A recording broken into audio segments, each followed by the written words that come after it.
I'm Jenny, I'm the most amazing artist in the world.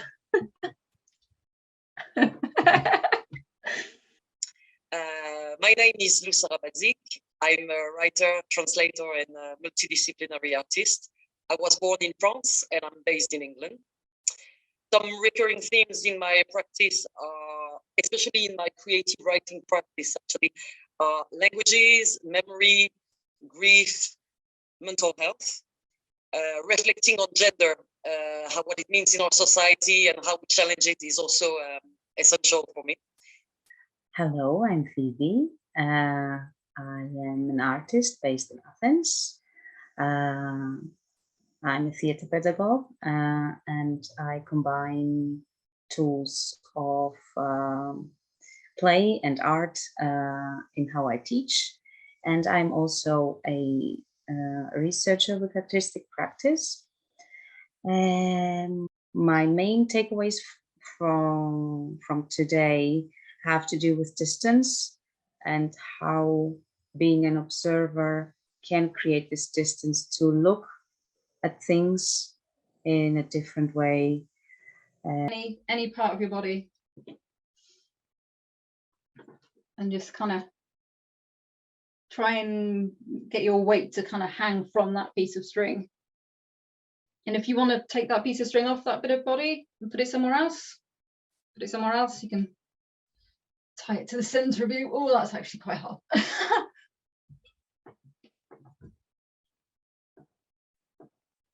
Take it off and tie it somewhere else if you want.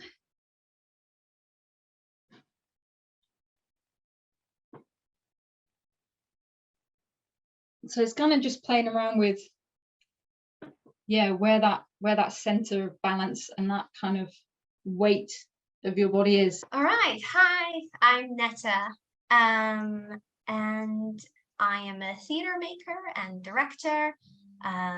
So I make shows, mostly shows that are focused on translated theatre and bringing migrant narratives to the UK, Middle Eastern narratives mostly.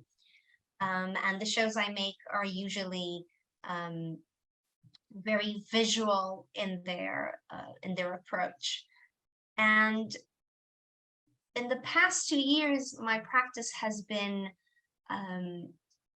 informed by political and social changes happening in the world and the emotional response and intellectual response they provoked for me personally. Hi, I'm Rick. Been talking about my practice today.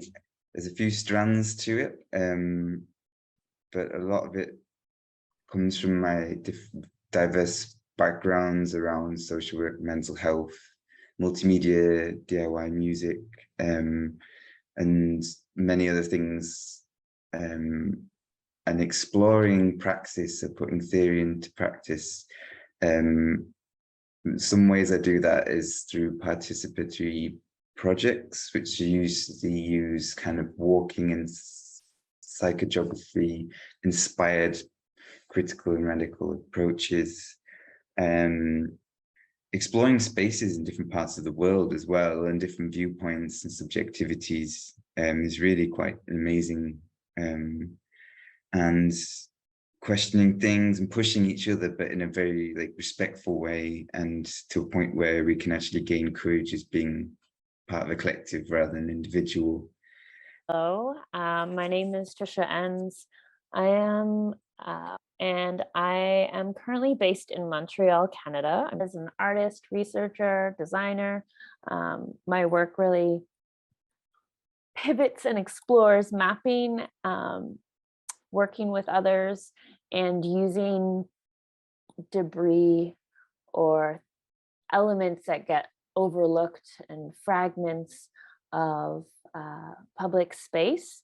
I've recently been very interested in audio, and it's a fun way to kind of explore what our positionality is within the space, and how does one's past experiences influence current experiences and future experiences of spaces? Because I would be the first one to not want to do something, and everyone looks at me and I don't know. And so I did a prompt that's about playing like a child.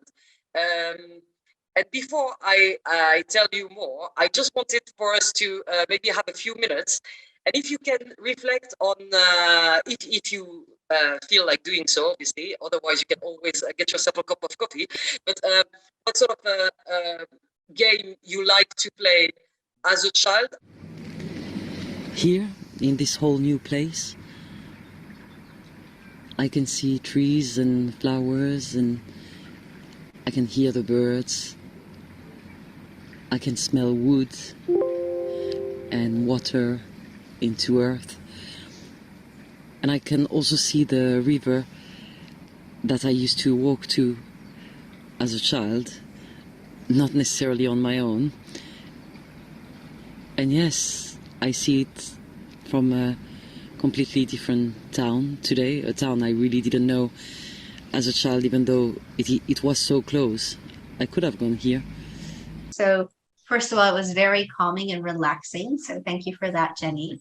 I found that, yes, I need to do it more, just sit and observe. And I liked the prompt of having some random soundtrack to what I see, and creating a music video out of it.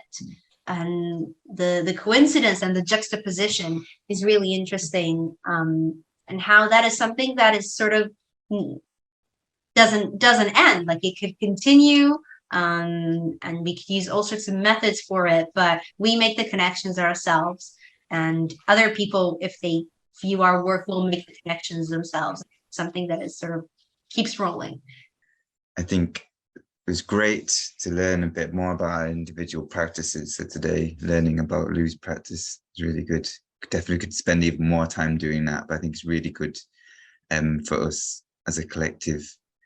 I think the idea about this permission to play and question things in physical space, with using the tools, of digital tools of connecting like we are internationally, using video calls, and then going out into physical space and seeing everyone's different responses is always really fun for me. Seeing how we all do it differently and the different questions that raises. And yeah, permission to play. Inside the yard, a world crumbles away, another grows out of its cracks over the walls. A woman serves coffee on a tray. She invites spectators into the yard. Aimless. Detour. Playground. Collective.